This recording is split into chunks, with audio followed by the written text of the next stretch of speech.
So for the past 60 days, I've been recording various kitchen tips to help people improve their cooking skills. Here are those 60 tips condensed into one video. You probably don't have to sharpen your knife yet, but you do need to realign the edge. So typically, if your knife can glide through this piece of paper without getting any snags or getting caught in the paper, it's a pretty good working edge. So let's test out my knife. Really, all I have to do is hone this blade. So we're gonna grab our steel in our non-dominant hand, blade in our dominant hand, take an angle about 20 degrees, go down the entire steel on both sides of our blade. And that's gonna start cleaning up all those little grooves that just naturally appear as you continue to use your knife. You probably can't see it here, but there's little tiny microscopic bevels that are now in place. And to get them even more aligned, we're gonna use our leather stroke so that these little fibers pick up the micro serrations in the blade and pull them back into place. Keep that 20 degrees angle. Same thing on the other side, we're gonna pull it towards us, and this blade should be ready to slice. Oh yeah, dude. Now it glides right through the paper and cuts super easily and smoothly. Sometimes you don't really need to sharpen your blade, you just have to realign that edge. So now you know. If your knife is barely cutting and you're putting a lot of pressure, then you probably need to sharpen it. So to create a new working edge, we need to use a whetstone, and it has two different grit sizes. Lower number, a lot more coarse, and it takes a lot more metal off the blade, while the higher number is a lot more smooth, and it's used to polish the blade. I like to let it soak for about 20 minutes before we start to use it. Now, you don't have to use anything fancy, I just like to use some cold water. During this entire process, you want to make sure that you keep your whetstone wet. And we're starting on the 1000 grit, and then we're going to work our way to the 3000. Hold your knife in your dominant hand, and you're going to use your non-dominant hand to apply pressure onto the blade. Don't want to cut into the stone. That's going to chip and to damage your blade. We want to pull back, and then when we're going forward, we can lift the blade a little bit, go forward, and then pull back again. As we're sharpening our knife, we're going to work in sections. So I'm going to start on this little section down here, and then we're going to work our way up the blade. Before we start sharpening, we need to find where the angle of the blade is. To do that, I like to place it flat on the whetstone and kind of angle it using your finger at the edge to kind of feel when it's flush with the stone, about right here, which I would say it's about 14 degrees. And using your non-dominant hand, you're gonna pull down. Now when you get a little bit more comfortable with it, you can start going a little faster. So we're just gonna apply pressure going back and then no pressure going forward. Now you can see how much faster you can get this done. But in the beginning, please just take your time. There's no need to go fast. And we're just gonna keep on going until that new edge is formed. So now we're gonna give this a flip to the 3000 side, and we're gonna start polishing our blade. Again, we're gonna add some water, find your angle, and pull back. Now I'm pretty happy with the new edge we just made. I don't see any more chips. That working edge is nice and shiny, almost mirrored-like after polishing. I like to rinse this off before I go to let it dry. It's like giving your stone a little bath. This way your stone stays pristine a lot longer and you don't have to buy a new one. And now we're gonna let this dry on a rack until it's nice and dry. Now that our blade is nice and sharpened, we're gonna give it a little wipe down, and then we're gonna hit it with a leather straw and go pushing it away, letting all those little fibers pull those micro serrations back in line. So now it's perfectly polished and perfectly aligned. If we sharpen this the right way, it should glide right through the paper without any hesitation. Oh my God, dude, come on. Just to prove it even more how efficient a whetstone and a leather strop is, I'm gonna show you with a tomato as well. So look, I'm not putting any force at all, and you slice right through that tomato. So now you know how to sharpen your knife. How to properly hold a knife. A lot of people like to hold their knife by the handle like so, but that puts a lot of strain on your wrist and on your shoulder. And when you go to chop, you can see how awkward it is. You kind of flare out your arm and your shoulders push back a little bit while your wrist is at this really awkward angle. That puts a lot of pressure on these joints. We don't want to be chopping like this. Instead, what you want to do is you want to take your middle finger and we're going to place it right in this little nook right here. And then we're gonna take our ring and our pinky finger, wrap it around the handle, and then our thumb and pointer are going to pinch the blade like so. You can raise up your thumb and your pointer a little higher or a little lower, depending on how big your hand is. I like to keep it right in the middle, and your middle finger should always be resting in that middle of the hilt of the blade right there. Now our shoulder is not all the way pushed back, our arm isn't flared out, and our wrist isn't at an awkward angle. So now when we go to chop, it's a lot more comfortable and everything's nice and tight and neat. At first, it's gonna feel really awkward because everybody's so used to holding it at the handle here, but after chopping a couple of vegetables, you'll get used to it. And that's the proper way to hold a knife. How to confidently guide your knife. What a lot of cooks and chefs do to cut confidently and quickly is we do something called the claw. Basically, we tuck in our fingertips and we use our knuckle to guide the blade. We're not doing the claw like this, where our knuckles are pressing against the cutting board. Instead, our fingertips are pressing against the cutting board, but they're tucked in. Almost like you're about to go scratch somebody, like a cat scratching. scratching. So now when we go to use our blade, it's pressing against those knuckles and we can chop, chop, chop, chop, chop, chop really, really fast. That's how those chefs will chop those mushrooms really fast or those onions really fast without fear of injury. Let's demonstrate with this onion so you can see how efficient it is when you tuck in your fingertips. So it should look like this when you put it all together.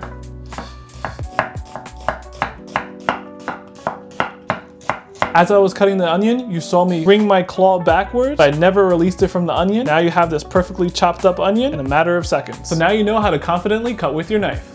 How to effortlessly slice with a chef knife. So when we go to cut, instead of doing a chopping motion like this, we're gonna do more of a sawing motion like so. This uses a lot more of the blade and it also lets you glide through the ingredient instead of crushing it when you go to chop. Whenever you do an axing motion like this, you're kind of crushing your ingredients instead of slicing through them. So for example, when we go to chop, again, we're doing a nice rocking motion. We're not doing an axing motion. All this length of the blade do the work as well as the weight of the blade. I have some chives here, which are a very delicate herb, and I'm gonna rock my blade using the weight of the blade to do all the work.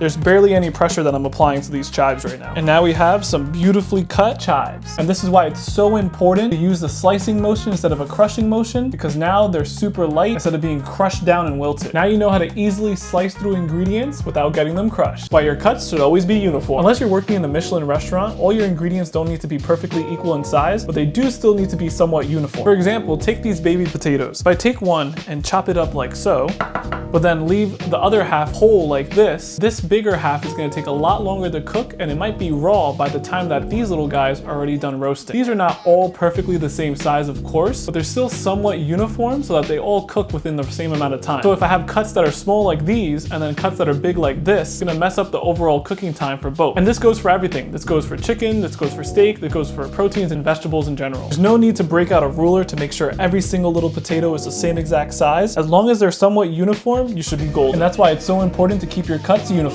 How to keep your cutting board from sliding everywhere. Lightweight cutting boards tend to move around whenever we put pressure on them, especially when we're cutting something and the knife is pushing the cutting board forward. In order to avoid that, what we can do is grab a wet paper napkin and we're gonna place that right underneath and then place our cutting board right on top. This is gonna act as a suction from the cutting board to the table. Now if I put a lot of pressure and try to move this around, this cutting board is super stable. Same thing if I grab my knife and I try to cut or push forward, the cutting board is not moving, which is exactly what we want to avoid getting any injuries or cuts on our hand. Now you know how to safely secure your cutting board. Wooden cutting boards versus composite cutting boards. Dang, those are heavy. Wooden block cutting boards are great because they have such a large work surface. They're very stable when you place them down, and the wooden grain is a lot softer on your knife's edge, so your knife won't dull as quick. The only downside is it's ginormous, so it's really hard to wash in the sink, and you have to maintain this. Almost like a cast iron where you have to season it, as you have to use a little bit of mineral oil every now and then just to seal the cutting board, or else it'll start to degrade on you. Composite cutting boards are also really great because they're easy to maintain, they're very lightweight, and they're very easy to use. They're also made out of like a paper mesh, so it's a lot safer than using a plastic cutting board, but because of that, it's a lot more dense, so your knife's edge is gonna dull a bit faster using a composite cutting board rather than using a traditional wooden block cutting board. Out of the two, I definitely recommend the wooden block cutting board. Yes, it's ginormous and a lot more difficult to clean and maintain, but also use this giant cutting board as a platter. You can plate steak on here or use it even as a charcuterie board. Now you know the difference between a wooden block cutting board and a composite cutting board. Get a bench scraper to help with prep and cleanup. The best part about a bench scraper is after you're done cutting your ingredients, instead of picking up this entire cutting board, all you have to do is scoop it up with your bench scraper and move it wherever you have to put it. They're also great at cleaning up your workstation, especially when you have a lot of flour all over your station like so. Just like that. The rest of the flour you can just wipe off with a rag. That's why I love having a bench scraper around, as they make cleanup super easy and super fast. Use a serrated knife to get perfect slices of bread, especially with loaves with a harder crust like a baguette. You want to avoid using a regular chef knife, as the hard crust will dull the sharpness of your blade and it even might chip it. What I recommend is you always use a serrated knife, and we're going to do a nice sawing motion to get right through that crust. If you were to use a chef knife, you're gonna be pressing and pushing into that crust, and that's gonna flatten the bread as well as mess up the crumb. Another cool trick you can use with the serrated knife is it's awesome for cutting tomatoes. So very similarly with the tomato, if you have a really dull chef knife, you're gonna kind of crush the tomato instead of slice it. Using a serrated knife comes in handy because you can just slice right through that tomato super easily. And now you got some beautiful tomato slices without crushing that skin. So that's why I always have at least one serrated knife in my knife kit. When to use a cast iron versus a stainless steel pan. So cast irons are great great for retaining a lot of heat. They get really, really hot, which is great for getting a nice deep sear on some steaks or smash burgers or anything you want to develop a nice crust on. They're also good for shallow frying, as they have a really big rim where you can shallow fry items in, and the cast iron itself retains a lot of heat, so you'll evenly fry anything that you put in this pan. These are also great used as a baking dish. I've made dinner rolls in here, I've made cornbread. The only downside is it does need some time to preheat. It's pretty heavy, and you do need to maintain this pretty well, or else it can rust and start to degrade on you. On the other hand, stainless steel pans are great because they heat fast and evenly. They need minimal maintenance, and they develop a nice fond whenever you're searing proteins that you can then make a pan sauce out of. They're also much lighter than a cast iron pan. Only downside is that it doesn't retain as much heat, so you won't be able to develop such a deep crust that you would on a cast iron. That being said, it's a pretty consistent everyday pan for whatever you need to cook. Now you know the difference between a cast iron and a stainless steel pan. Don't forget to dry off your proteins. You can see all that moisture on the surface of the breast, and all we're gonna do is take a paper napkin and kind of dab it on the chicken breast. You don't have to go crazy trying to make it super, super dry, but as long as you get a majority of that moisture off the chicken breast, you're gonna get a nice sear later on. The reason why we want to get as much moisture off this protein as possible is because now when it hits the pan, it won't start to steam, instead it'll get a nice sear. Now we go to flip.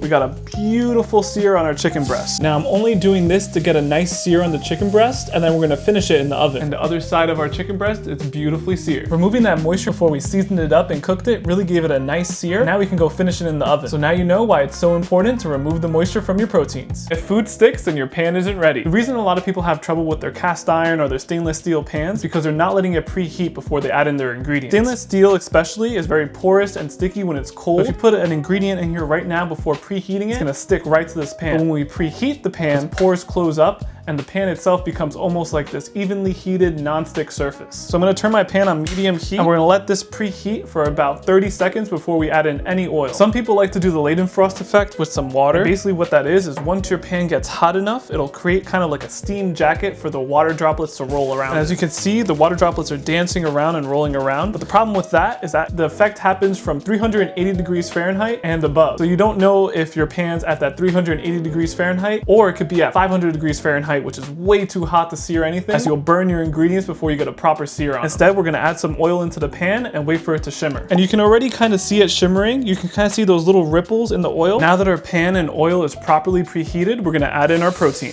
And that calm sizzle is exactly what we want to hear. Also, when I put in the chicken breast, I kind of pressed it down into the pan to make sure the entire surface is touching the pan. Even before flipping, look how nice and non-stick this is. The chicken breast isn't even sticking to the pan. Now we go to flip.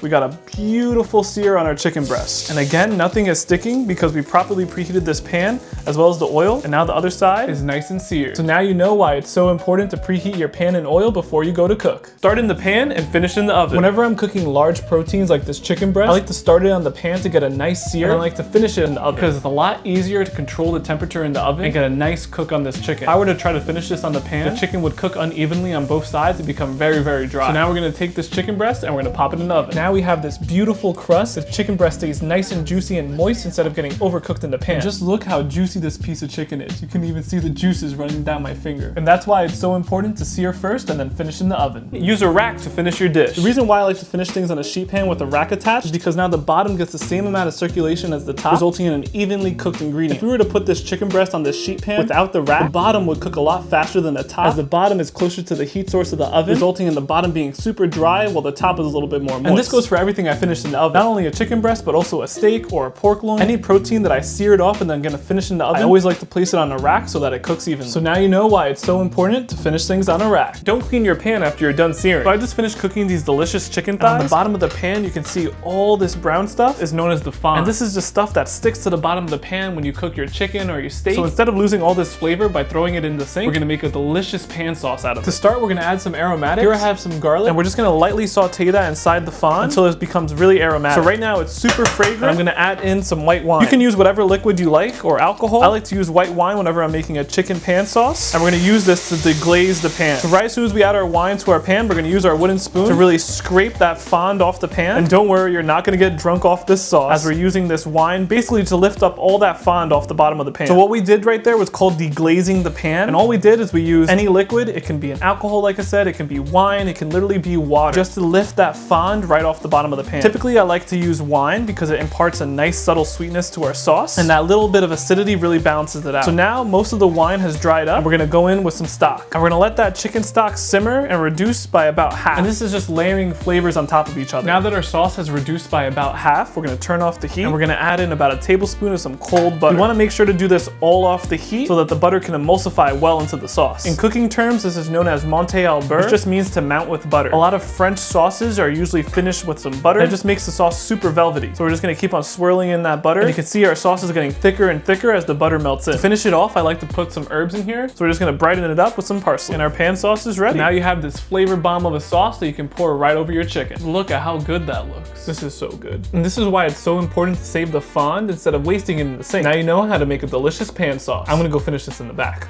Cold sear your high-fat protein. Whenever I cold sear, I like to use proteins that are high in fat, like duck breast or bacon, or even chicken thighs like today. I only season the backside because I don't want these seasonings on the skin. When you cold sear, we're basically gonna put the skin side down, bring up the temperature in the pan, and slowly start to crisp up this skin. If I put those powdered seasonings on top of this skin and then go to cold sear, those seasonings will burn before the skin gets nice and crispy. Instead, all I did was salt the skin, and then the backside has all the seasonings. So just to make sure that our chicken thighs don't stick to the pan, I'm adding a very, very small layer of oil. Now we're gonna take our chicken thighs and we're gonna place them skin side down before we turn on the pan. The theory behind cold searing is letting all the fat inside your protein slowly start to render out and sear itself. The most common thing you probably cold sear on a day-to-day basis is bacon. Whenever you make bacon, you usually don't add any grease to your pan, and the grease that renders from the bacon is what cooks the bacon. For this method to work properly though, you wanna make sure your flame is on a medium-low to a low heat so that the fat gets a chance to render out. And just look at how much grease has been removed from these thighs. Remember, we only added a very thin layer of grease to this pan, but the rest of the grease inside this pan is all rendered out from these thighs. Oh yeah, look at that golden brown skin, and I can already feel they're super, super crispy. Now that the chicken thighs are done cooking, you can see how crispy that skin got using the cold sear method, and the chicken thighs are fully cooked through. And now we're left with some deliciously crispy chicken thighs that really weren't that hard to cook. The next time you go to cook some chicken thighs, give this method a shot. Don't overcrowd your pan if you want a good sear. Whenever you're trying to get a nice sear, you always want to make sure not to overcrowd your pan. Here I only added 2 chicken thighs, because if I added a third or a fourth, it might overcrowd the pan. Instead of getting a nice sear with this nice crispy skin, it would have steamed, and then we would have got a really soggy skin and a poor product. So instead, you always want to add just enough in the pan, whereas the pan can stay nice and hot instead of getting cooled down by adding too many ingredients at once. The chicken got nice and crispy on the skin, and the back also got a beautiful sear. And that's why it's so important to not overcrowd your pan. If there's skin, it goes down first. For example, we're gonna use these 2 pieces of fish with their skin on. I'm gonna take each fillet and place it in the pan, skin down first, and kind of press it into the pan. Right as soon as that skin touches the pan, it's gonna curl up, and it's gonna create a divot right in the middle of our protein, and that's gonna become soggy instead of nice and crispy. But right as soon as it touches the pan, I'm gonna push it down to make sure it doesn't curl up. Now I've been cooking for a while, so you don't have to use your hand to press down the fish.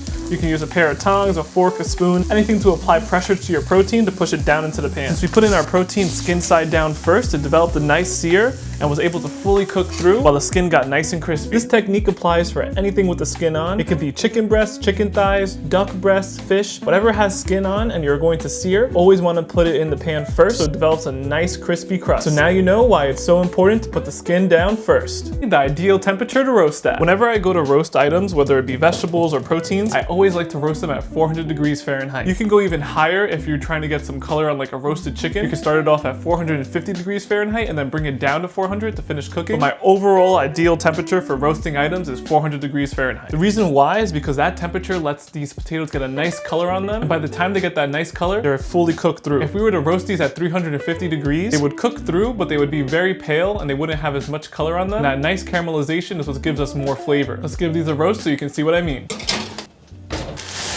After they're finished cooking, you can see how important that temperature is, as they're nice and caramelized, but they're fully cooked through. So now you know why it's so important to roast at the ideal temperature. Salt with your hand instead of a shaker. So when a lot of people go to season their ingredients, they'll take a salt shaker like so, and they'll get really close to their ingredient and season it like this. The problem with that, as you can see, there's areas up here that have a lot more salt, and down here there's areas that have barely any salt at all. Instead of having a nice evenly seasoned surface, some parts are going to be more salty than others. And that's because there's not a lot of control when you're using a salt shaker, shaker, as you only have 2 options to choose from, whereas when you use your hand, you can control the amount of salt and how fast you pour the salt down. So instead of a shaker, we're gonna use a salt pane, and we're going to pinch the salt, and we're going to go up nice and high and spread it up here. This way you can see it's a lot more even of a coat of salt instead of those blotches of salt we got earlier. If you were to use the salt shaker, again, there will be a splotch of salt here, and maybe no salt over here. So your ingredient would be seasoned nice up here, but then down here, there would be no seasoning at all. And that's why it's so important to salt with your hand instead of a salt shaker. Boiling is one of the best ways to add flavor. Boiling often gets a bad rep for making foods bland, but that's just because people forget that you can season the water. It's actually one of the best ways to infuse flavor into really porous ingredients like potatoes. To flavor the water that we're gonna use to boil, we're gonna make a small sachet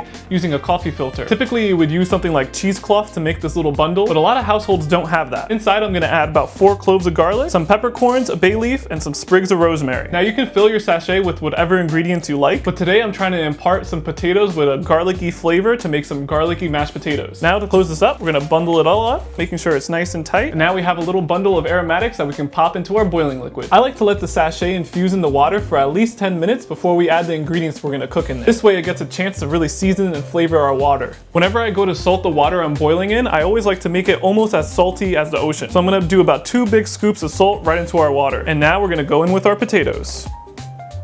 All we have to do is scoop out our sachet and then strain out our potatoes. Now these potatoes are infused with flavor, and the only thing I have to do is mash them with some butter and cream. And now we have some super flavorful mashed potatoes because we infused our boiling liquid with all those flavorful aromatics. Oh my god, this is delicious. Oh yeah. Blanch your greens for extra flavor. This technique is great for retaining the color of our greens while also improving the texture and the flavor. To begin, we're going to heavily salt our water. The reason why we do this is because our greens are not going to absorb as much of that salt as a starchy vegetable like our potatoes would. And we still want to make sure that our greens get nice and seasoned. The reason why this technique works is because it denatures the enzyme that would cause our greens to start to lose color and turn bitter. And you can already see after the green beans are added to the pot, they become super vibrant green. I like to blanch them for 90 seconds up to 2 minutes until they're no longer bitter and still nice and crisp. Once 2 minutes have passed, we're gonna scoop them out and add them to an ice bath. The ice bath is going to prevent the green beans from cooking any further and also retain that beautiful green color. Now if you want, you can dry these off and saute them with a little bit of garlic or butter, or even make a green bean casserole out of them. This technique works as well with other greens like broccoli and asparagus, and you'll be surprised by how much the texture and flavor changes. Just listen to this crunch. Not only that, there's no bitterness at all, and it's almost slightly sweet. Next time you go to cook some greens, give this method a shot. Use fresh ingredients instead of powdered seasonings. Now don't get me wrong, powdered seasonings are great for marinades and dry rubs and when you need to season something really quick and you're in a pinch. But if you have time, fresh ingredients add so much more depth to your recipes. For example, take this fried rice. I can season it up with some onion powder, garlic powder, and ginger powder, but it wouldn't have the same effect as using fresh ginger, fresh garlic, and some green onion. Now if you were to use powdered seasonings instead of fresh ingredients like this, you wouldn't have the same nutritional value and there wouldn't be the same texture. If I were to add just powdered seasonings, it would just be straight up rice with some Spam and it wouldn't be as interesting. Since we use fresh ingredients inside our fried rice, now the texture is totally different as now you have little flecks of green onion throughout the entire dish and there's pockets of ginger and garlic as well. So it makes every bite truly unique. Whereas if we use powdered seasonings, everything would taste kind of the same and there wouldn't be any pops of texture. That's why whenever I can, I always like to use fresh ingredients. Make sure to season throughout the entire recipe for the best results. Let's take that fried rice we made the other day, for example. I started off with some sesame oil and some butter, and then I'm gonna go in with my aromatics. We're gonna start adding our first layer of seasoning, which is just a tiny bit of salt. Every new ingredient that we're gonna add to this pan, we're going to season,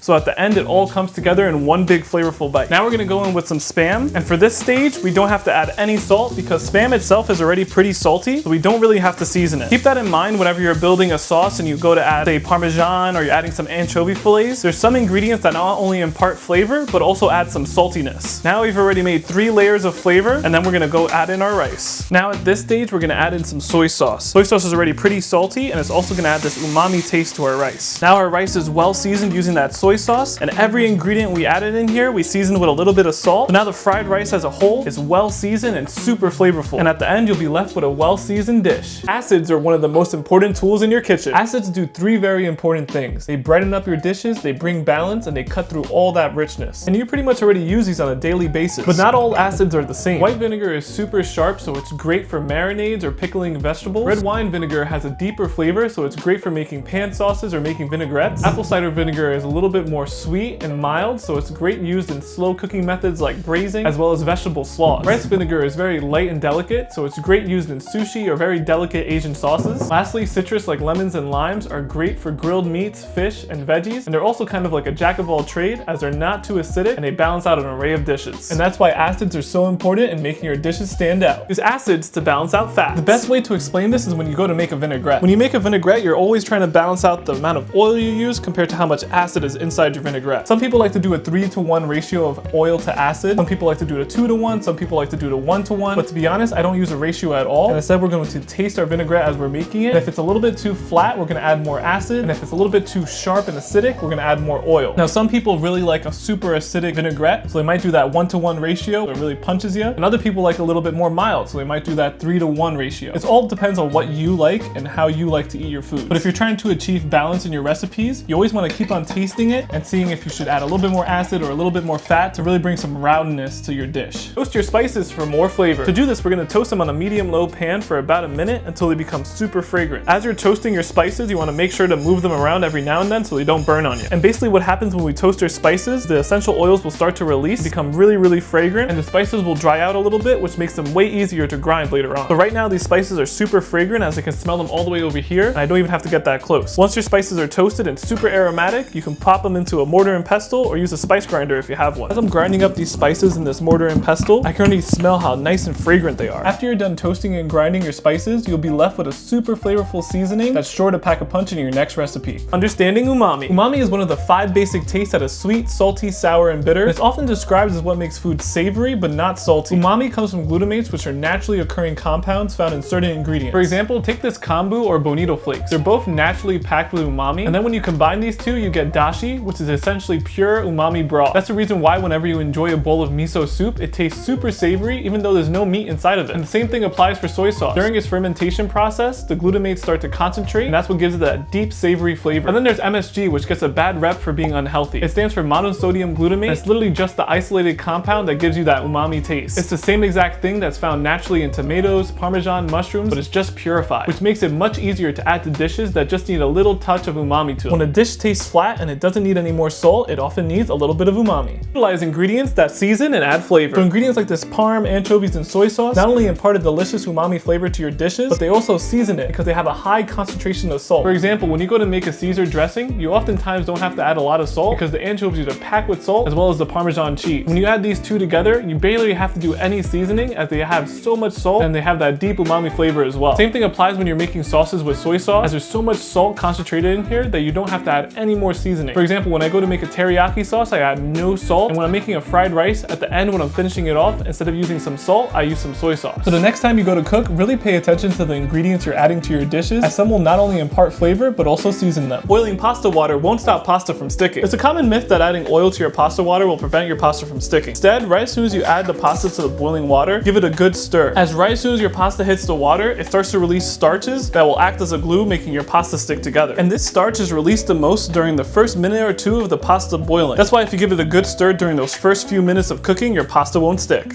Don't throw out your pasta water. Now, before we go to strain this pasta, we're going to reserve some of this pasta water on the side. The reason why we want to save some of this pasta water is because of the starches released in the water, which is going to help us to make a super simple and creamy sauce. One of my favorite pasta sauces to make with some pasta water is a cacio e pepe, and it's super simple. It's just some butter, freshly ground black pepper, and some Parmesan cheese, and finished off with that pasta water. Here I'm just toasting some of that black pepper in our butter to get it really fragrant, and then I'm going to start adding that pasta water. Now that we added the pasta water, we're gonna let it reduce a little bit and let those starches really thicken up our sauce. Now I'm gonna turn off the heat, add a piece of butter, and our sauce is already looking super thick and creamy. At this stage, I like to add in my parm. We're gonna go in with our pasta. And now while the pasta's still nice and warm, we're gonna go in with our Parmesan cheese. Here I like to add just a touch more of pasta water, and we're gonna stir everything together. And now you have a delicious pasta dish that was super easy to make, all because you saved that pasta water. Use a slurry to thicken sauces. Take this teriyaki glaze for example. In order to get it nice and thick, we're gonna do a 1 part cornstarch to 2 part liquid slurry. If we were to add cornstarch to the hot sauce, it would gelatinize and become super lumpy. So instead, by making it into a slurry first, it ensures the sauce stays super smooth. As you're making this slurry, you wanna make sure the cornstarch is well dissolved in that cold liquid so that no lumps are formed in our sauce. And also make sure you're using a cold liquid whenever you go to make a slurry, or else it'll gelatinize and become really lumpy. Once your slurry looks just like this and there's no lumps and it almost looks like milk, you're ready to go. Now before we add our slurry to our hot sauce, we want to make sure to give it a little stir to make sure no cornstarch has settled on the bottom. Right as soon as we add our slurry, it's going to thicken super fast, so we want to make sure to constantly be stirring as we're slowly streaming in the slurry, just like so. And also by slowly streaming it in, you can control how thick it becomes, but I kind of want to add like a glazed consistency, and it's pretty much already there. I'm going to add just a little bit more slurry. Now we're going to let this simmer for at least 1 minute just to let all that cornstarch cook off. And we're going to constantly stir so that no lumps form. And you can do this with a bunch of different sauces, not just teriyaki sauce. You can do this with your pan sauce, any chicken sauce, a beef sauce, any sauce that you want to thicken up really quickly. You can just use a little cornstarch slurry. Use emulsifiers to create smooth sauces. We all know when we add oil and vinegar together, they're not going to mix. But if we add an emulsifier like Dijon mustard, it helps create a bridge between the two that binds them together. Now this mixture won't separate as easily as it did when it was just vinegar and oil. And that's all thanks to that emulsifier keeping them bound together. So if you're ever having trouble with your sauce or your vinaigrette splitting, try using an emulsifier like Dijon mustard to bind it together. Use baking soda to balance out acidic dishes. Here I have some store-bought tomato sauce that tends to be super acidic. And to balance it out, I like to use some baking soda. It helps balance the pH, making it a little bit more basic than acidic. So it's a common myth that adding some sugar to your sauce brings down the acidity. Instead, all that does is make your sauce a little bit more sweet. But adding baking soda to your sauce actually changes the pH, making it a lot less acidic. Now, once you add the baking soda, you want to make sure to cook it into your sauce for about 2 minutes to remove that kind of metallic taste that baking soda has. And we didn't add a lot of baking soda at all. All we added was 1/8 of a teaspoon to a jar of store-bought tomato sauce. Now, I wouldn't do this with a homemade tomato sauce as it's a lot less acidic than the store-bought one. But this is super helpful, especially if you have really bad acid reflux and you still want to enjoy acidic foods like tomato sauce. Now that our sauce is done cooking and we added that baking soda, it won't cause as much heartburn or acid reflux.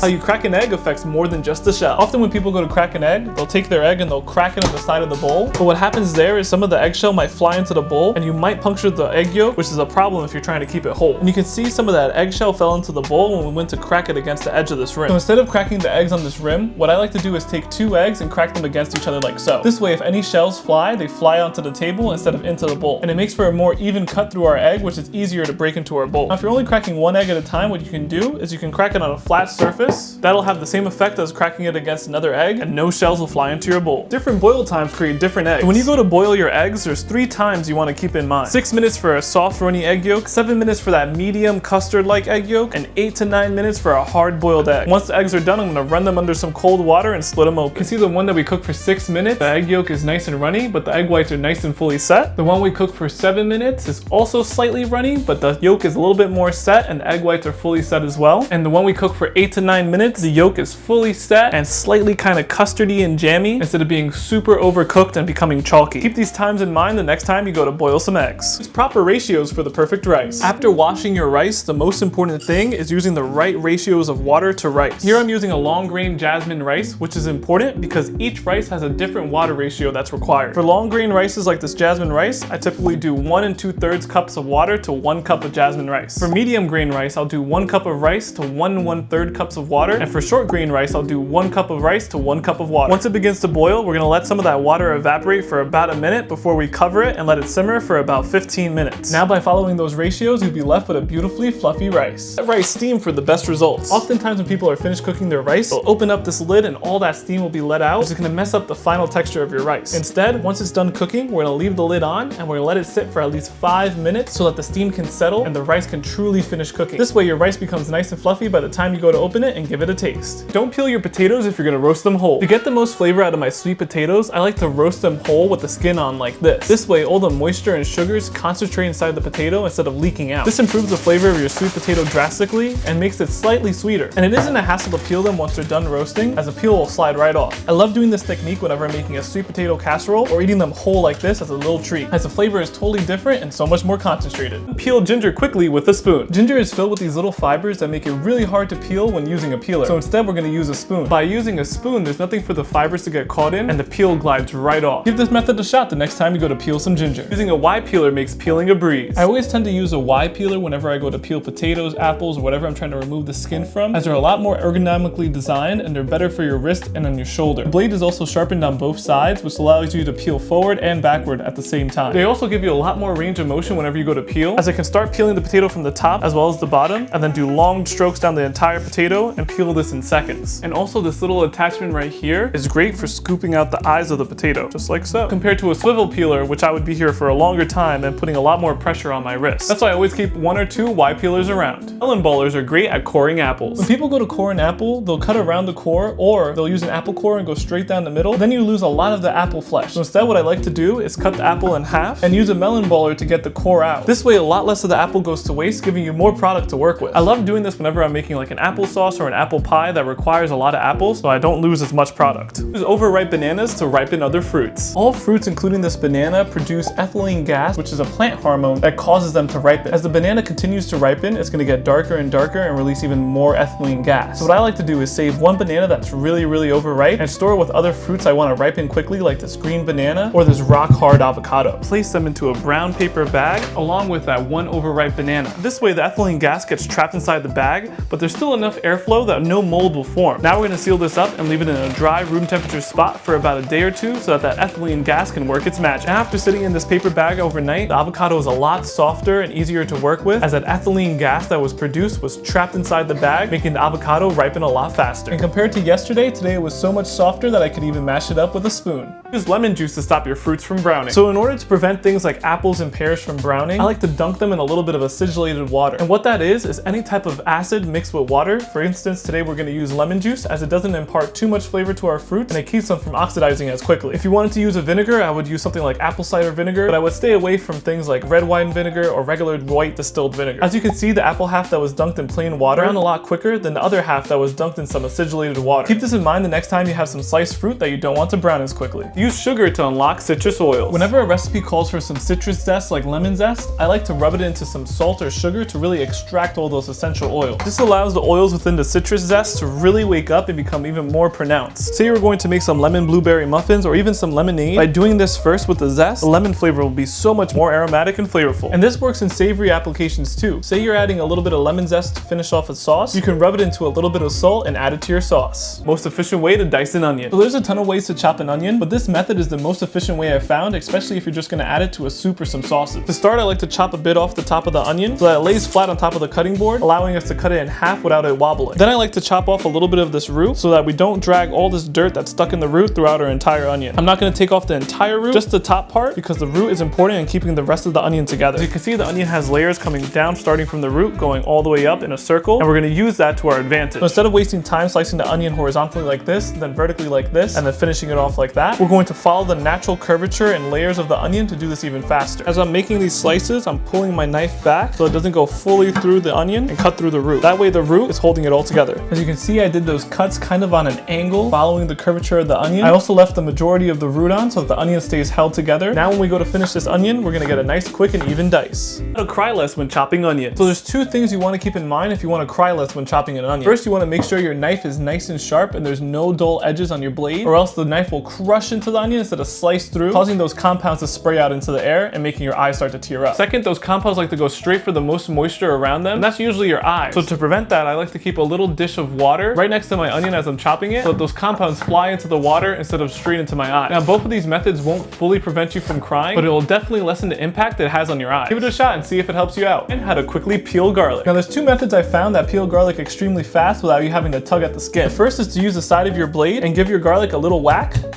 to loosen up the skin. The skin should literally pop right off, just like so. Now, if you don't really want to bruise or crush your garlic to peel the skin off, say your recipe calls for slices of garlic instead of minced garlic, what you can do is use this little kitchen gadget that removes the garlic peel in seconds. All you have to do is pop a clove of garlic right into the middle and then rub it together. I'm usually super against kitchen gadgets, as I believe you can do mostly everything in the kitchen with either your knife or your hand. But this little garlic peeler is the exception because it peels garlic insanely fast and it's easy to wash and store. And then all the peel is left inside the tube, which you can just go throw out. This way there's no blemishes or bruises on your garlic, and now you can use this for sliced garlic or even use it for confit garlic. The fastest way to mince garlic. Instead of running your knife through a whole clove of garlic 4 or 5 times to get some minced garlic, what I like to do is take a whole clove of garlic and give it a good smash and run my knife through it once or twice to get some quickly minced garlic. The temperature of your food influences the flavor. This effect can be seen with cold foods such as ice cream. As the coldness from the ice cream dulls your taste receptors, that limits the amount of flavor that is perceived on your taste buds. Colder foods also tend to be less aromatic, which also plays a big role in the way you perceive the the flavor, as there's typically not much scent to colder foods like ice cream. Fats are also a big way in which flavor is perceived, so since they're usually solidified in colder dishes, it's a lot harder to perceive the flavor. Because of this, colder dishes are usually packed with more salt. Think of cold cuts that are packed with a ton of sodium, or even frozen desserts that are designed to be overly sweet so you actually taste good when it's frozen. That's why when your ice cream warms up and fully melts and you give it a taste, it almost tastes a little too overly sweet, because now your taste buds are perceiving more flavor as the fat has melted and the aromatic compounds are a lot more airborne. On the other hand, warm dishes release a lot more aromatic compounds and activate our taste receptors. That's why whenever you have something like a warm chicken cutlet or some fried chicken, it tastes like it's packed with flavor because the fats aren't solidified and they evenly coat the tongue, allowing you to perceive a lot more flavor. This is super important to keep in mind when designing a dish that's either cold or hot. Frozen berries are packed with flavor. Frozen berries are typically picked during their peak and immediately frozen to retain all that freshness. That's why I prefer to use frozen berries during the winter to make sauces, jams, and baked goods. Frozen berries are also better at making sauces and jams because they break down and release a lot more of their juices quicker than fresh berries. This is because their cell walls burst during the freezing process, making them bleed out a lot of their juices when you reheat them. Now by using frozen berries, you'll have a jam that tastes like you jarred it in the summer. Why we crave texture in our food. So humans associate loud, crunchy textures with foods that are safe to eat and fresh. That's why a lot of people have an aversion to mushy or soft textures, because the brain may perceive it as something that's rotting or going bad. This creates a sensory loop that releases dopamine every time you go to eat something that's crunchy or crispy, as the brain is perceiving as something that's good for you. For example, that's why it's so enjoyable to have a scoop of ice cream with a crunchy waffle cone, or even a sandwich that has some chips layered inside while you're at the beach. All these things have a crunchy element that feeds back into that sensory loop, and that's why some people love eating salads that have crunchy greens and some crispy croutons. How to quickly soften butter without melting it. Whenever a recipe calls for some softened butter and you forgot to leave it out the night before, there's two things you can do to soften it quickly. First, you can pop it in the microwave and lower the power to 30% and microwave it for 1 minute. This way, instead of the butter melting in the microwave, it'll actually start to soften and turn into the ideal texture that you need for your baked goods. Now, if you don't have a microwave, you can pour some boiling water into a heat-proof container and let it sit for about 1 minute to get the container really hot. Then you're gonna dump out that water and flip it over on the stick of butter. You're gonna leave it like that for about 10 minutes, and by the time you remove the container, the butter should be nice and soft and spreadable.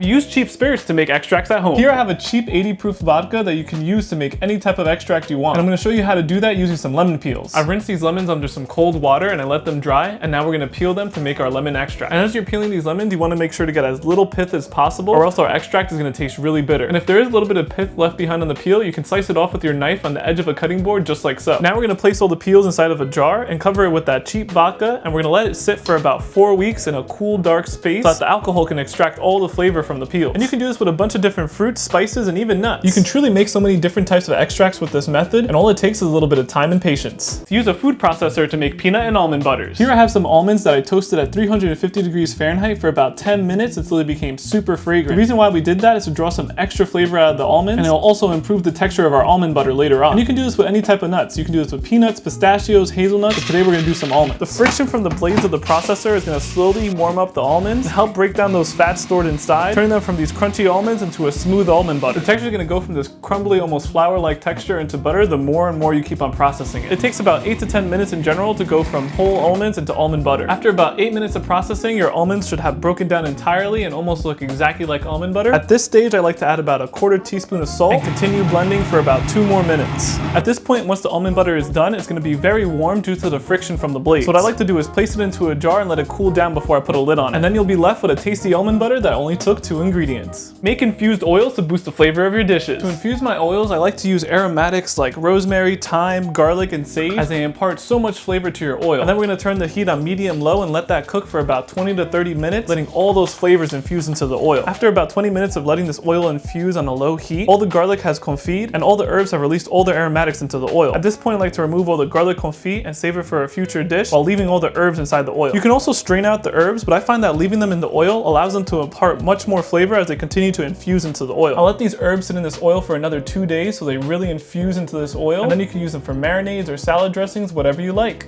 Save your rendered fats to cook with. Whenever I cook things that release a ton of grease like bacon, I always keep in mind to save it, as that grease is packed with flavor. When I'm done cooking this bacon, I like to pass it through a strainer and save it into a little jar. That way, when I go to cook other things like a steak or maybe some chicken, I can use that bacon grease to impart that smoky bacon flavor. So keep this in mind the next time you're cooking something that releases a ton of grease like chicken thighs, duck breast, or even bacon. Every oil has a purpose and a smoke point. So before we explain each oil's purpose, we need to understand what a smoke point is. They're basically the temperature at which oils and fats start to break down and begin to produce visible smoke, causing the oil to taste bitter. Virgin oils tend to have a lower smoke point, while refined oils typically have a higher smoke point. Keeping that in mind, both virgin coconut and toasted sesame oil have low smoke points around 350 degrees Fahrenheit. Due to their lower smoke points, they're mostly used as finishing oils or to add flavor to stir fries, noodles, grains, or even marinades. Extra virgin olive oil has a smoke point around 375 degrees Fahrenheit and is great for making dressings and finishing dishes. It adds a unique fruity flavor and is one of the most commonly used everyday oils, as a refined version has a higher smoke point and can be used for a wide range of cooking tasks. Canola oil has a smoke point around 400 degrees Fahrenheit and has a very neutral flavor, which makes it great for everyday cooking. It works well for sauteing, pan frying, and baking when you don't want the oil to add flavor. Lastly, avocado oil has a smoke point around 500 degrees Fahrenheit, which is one of the highest smoke points of any cooking oil. That makes it perfect for high heat cooking like searing and grilling. Now that you know the purpose of each oil, make sure you choose the right one for the dish at hand. Day 60, the most important tip I can give you guys is to keep on trying no matter the outcome. After all these tips, this is the most important one I can give you. Just keep on trying. You're probably gonna drop things, burn things, overcook things,